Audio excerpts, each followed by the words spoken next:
Everybody, Michael with Juggernaut Weld Fab. Today we're working on this 53 Ford mainline. I've had this car here for a while. It's a buddy of mine's, and it had a shit ton of cancer in it. So what we're working on today is the right rear quarter. I've already got the left rear quarter replaced. I did that one a couple months back. Yesterday, I got the inner and outer rockers replaced. I'll show you those. I've got them tacked in anyway. I've got to finish up welding them and then blending them. And now that I've got them in, I realized I'm going to have to do some trimming on the doors. I'll get them aligned perfectly first to make sure the top gaps in the A-pillars and along the top are perfect. And then what I'll do is I'll mark on the bottom of the door what I'm going to need to trim. We'll trim that back to match the gap. You know, I like to have probably 3/16 of an inch gap. And if we get much tighter than that, you know, as time goes by and the doors start to sag, he's going to run into interference. So let's take a look. I'll take the camera. Sorry about the wobble. Take a look at these rockers. So somebody at some point welded in patch panels in the floor pans. So I recommended to him that we replace the floor pans, and it doesn't sound like he wants to.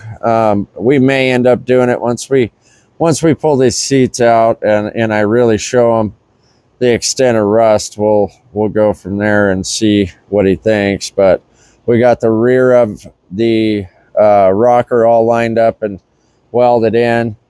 The front of it's got a little bit of a misalignment with that front body panel. So what we'll do is we'll pull that down, get it where we want it, and spot weld it together, the bottom side together on the lift. You've got to spot weld the inner and outer rocker together. So we'll do that. But this is what we're replacing today. We're going to replace it with this panel here. I think I got these from Shoebox Parts, and just, yeah, they're pretty good, but just like any replacement panel, they do not fit up the greatest. So let's get with it. I'm going to go ahead and start cutting this bad boy apart. Let's get our camera moved. Let's get to it.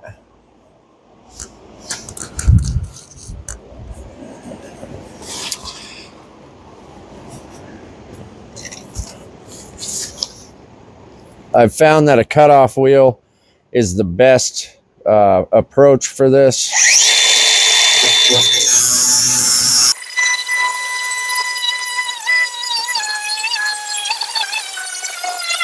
Okay, we've almost got the quarter cut free. Back here, it's a little different because we need to zigzag a little bit. The way this replacement quarter is, it actually comes down, cuts over on this body line, and then straight down again. So go ahead and get it cut. What I like to do is, for a short line like this, I like to start the cutoff wheel right in the center.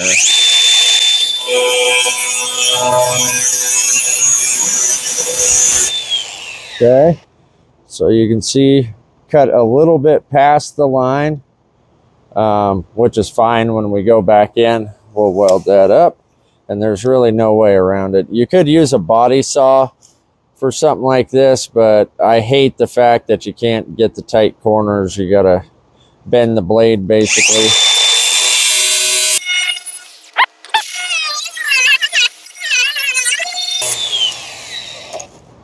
All right, we've got that. Now we can go ahead, and there is going to be an inner quarter in here that we've got to cut through. So we'll go ahead and start. It looks like they've got a sheet metal screw in there. I'm going to go ahead and cut that sheet metal screw out, or pull it out and pull that quarter off. That was held by a sheet metal screw, and then I'll also come in here and show you. We're going to cut right at that bottom pinch weld where the two panels are spot welded together, like I did on the other side. We're going to cut that, and that will release our quarter, and we'll still have our inner quarter intact, because it actually looks like the majority of that inner quarter is still good. So, time to come under.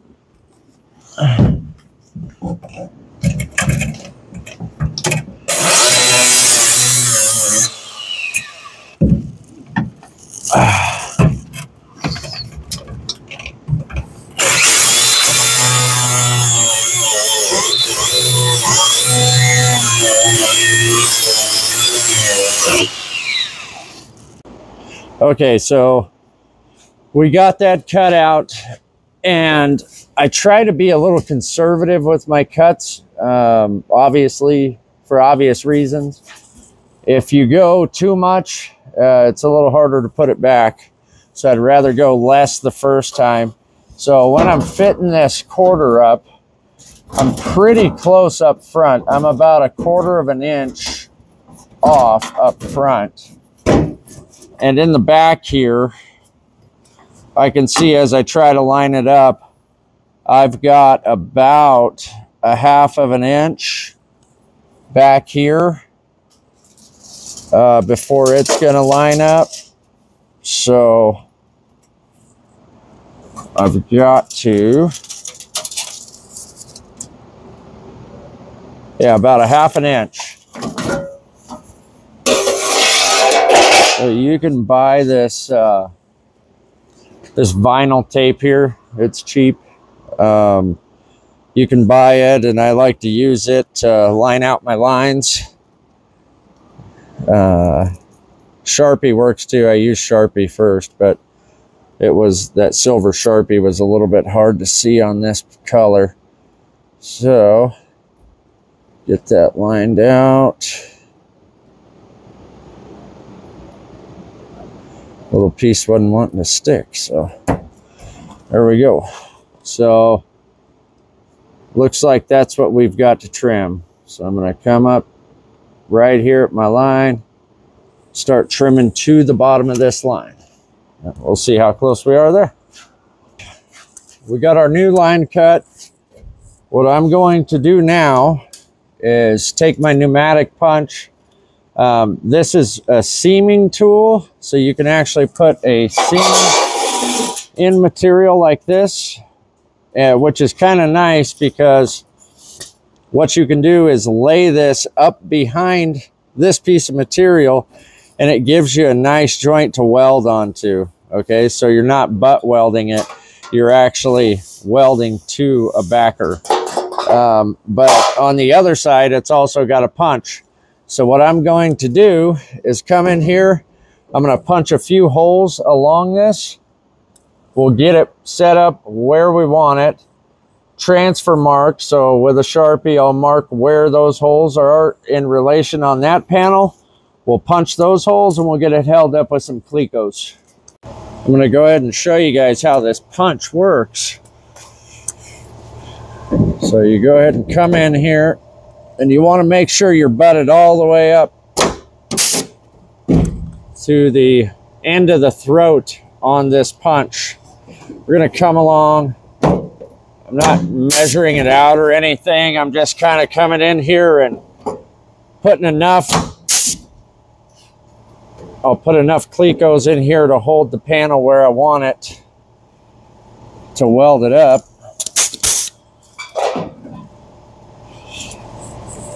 Back the camera off. Hey guys, never said I was a videographer. If it's not metal, I'm probably not good at it. Except for the ladies. Yeah, right. My wife will kick my ass. 23 years of marriage. I know how deadly that woman is. All right, I think that's enough. Now, like I said, I'll fit the panel up in there. We'll transfer these marks to this panel that has the seam on it. And again, you can buy these seaming tools online. That side's the seamer. You can see it's stepped. So you can actually seam one panel one way, seam the other one the other, and have them fit up nice. And then that side's the hole punch.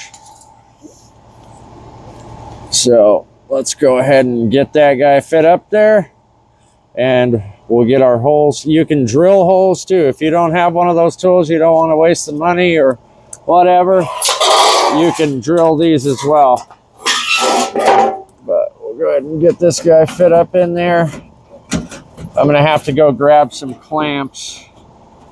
So that I can clamp it up there, since I'm working by myself today. Get my damn kids out here. They need to be out here learning this stuff. You know how that goes. So, you guys heard me say Cleco connectors earlier. That's why we were punching these holes. I'm sure a lot of people know what they are, but just for the guys that don't know, these were first engineered for aircraft, like back in the 50s and stuff. They were, the military would use these for putting together airplane panels and stuff. Most of your sheet metal working tools are designed by aircraft engineers. So yeah, so when you order them, you want to order the Cleco tools, or the Cleco itself, and then the Cleco tool. And how these fit in there, there's a collar here and there's a divot on this side, and when you squeeze that, it goes ahead and squeezes those pins together, and as you let off, they spread out. There are different diameters of these. There are 1/8 inch, there are 3/16, which these ones, I grabbed the 1/8 inch, and we need the 3/16 because my punch, that pneumatic punch, is a 3/16 die in it. So it's going to be a 3/16 hole. So now these ones, when we put them in there, will fit nice and tight. That's how they should fit, nice and tight. And I transferred our holes over to my panel. And if you're a little off, it's okay. You can do final fit up, but this is going to help me to be able to hold this up here without somebody else here to help me. So let's go ahead and get this Cleco pulled out. And what I'm going to do is get my panel fit up here, kind of close to where I had it. And I'm going to go ahead and put my Cleco in to both panels. And now, voila, you have got a second set of hands. Now, some of these panels are going to be kind of a bitch because they want to flex in. So that's where these Clecos help as well, is they'll pull those two panels together. And they make a ton of different styles. These are the pin type Clecos. These are really bitchin'. Say that you've got a butt weld or a butt seam, and you need to hold on to the edge of that. You can get these jaw style Clecos, and those will hold your joint together. So yeah, that's a little info that may help somebody. We'll get this thing fit up close, and then what we will do is I'll pull these Clecos out one at a time once I like the fit up. And I will just spot weld. I'll weld directly through that hole onto this back panel, and get it all spot welded. You can see I cleaned off the edge of this with a wire wheel because somebody got a little crazy with the body filler and red oxide primer underneath this. So it's gonna be a fun one to strip. We'll media blast this thing. We'll see what it's gonna take. I was gonna do it with soda but I don't know if that soda will take this old lacquer paint off. So we shall see. That'll be another video. Okay, we are to the point where we've got it fit up pretty well. I've got everything trimmed where I want it. I've got a couple of Clecos. Holding it somewhat where I want it. Where I'm going to start now is I'm going to fit up this right rear corner and get it nice and tight. And then I'm going to come up front here and get this corner tacked up nice and tight where I want it. And we may have to go in through the backside and push against this panel or push this panel in. You know, when you cut this apart, things are going to spring all over. This is an old car. So you can see if we push in here, that's about where that panel needs to be. Okay.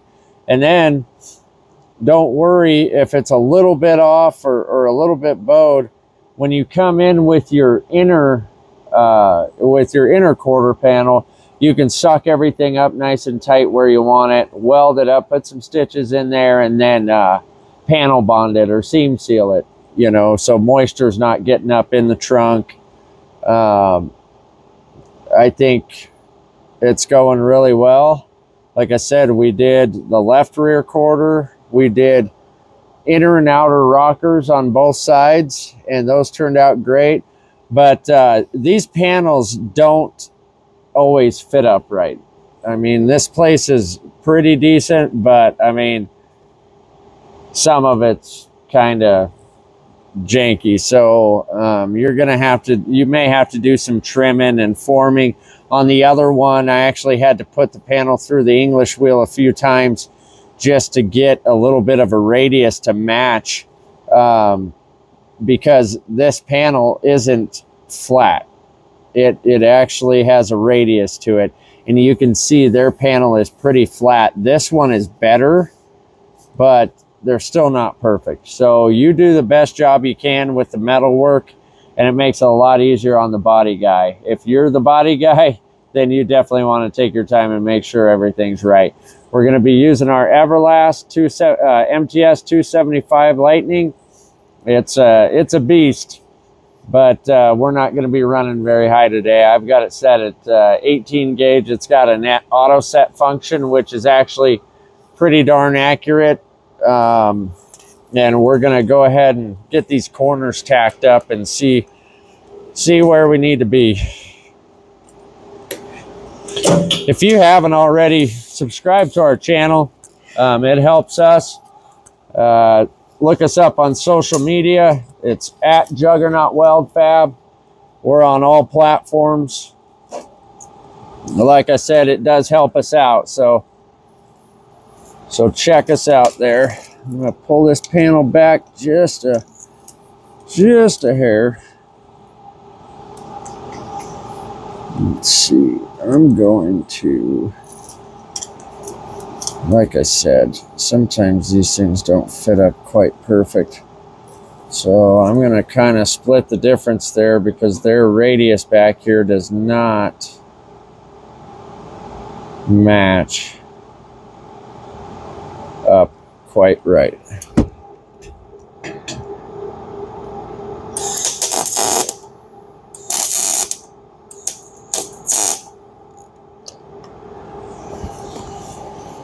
All right, I've got that one where I want it. Come up here and get this right.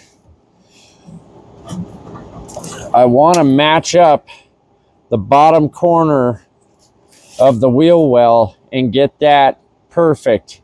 And then we can work with the top up here. So let's get it nice and right. Better put my glove on. It's gonna get hot. Okay, so get her tucked up. You want to try to get it flush on that bottom radius and on this corner here.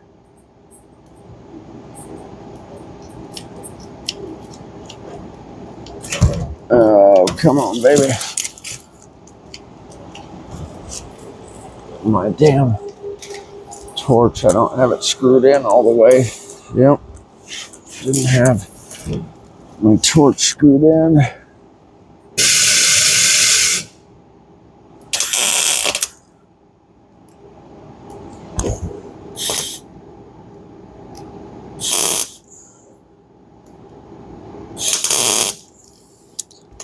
And you just want to do small tacks for now. That way, if you don't like the fit up, you can break them pretty easily. Just take a cutoff wheel to it and wiggle it back and forth and break it pretty easily.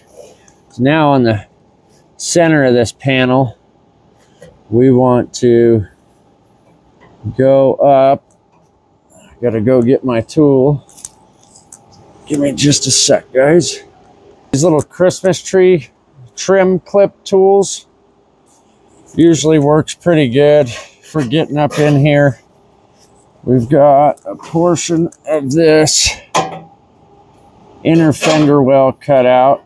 So we'll get up in here, and since this thing's got a curve to it, we can go ahead and get that panel pushed out where we want it.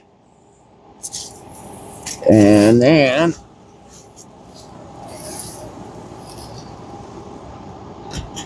sometimes I'll use the nozzle of my torch.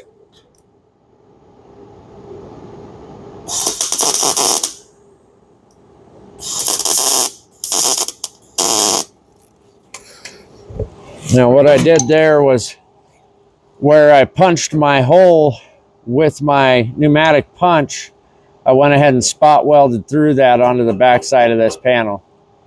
And again, we're going to come through here and stitch this entire panel in with the welder, but you want to make sure that you jump around. I mean, I would jump around, keep coming in, and then let it cool.